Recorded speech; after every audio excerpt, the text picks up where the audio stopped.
Hi, guys, and welcome to day 130 of the Feathered Quest. Today's bird is the American robin. Perhaps all these YouTube weather people could learn from the robin. These early birds time their arrival just right. They follow warm fronts north so they can get there exactly when the worms pop up to the surface, hitting the ground running or feeding. Let's go find that daily feather.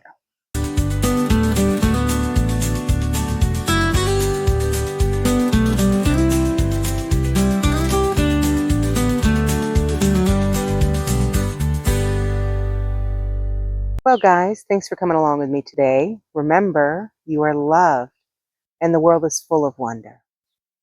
So, did we find our bird of the day?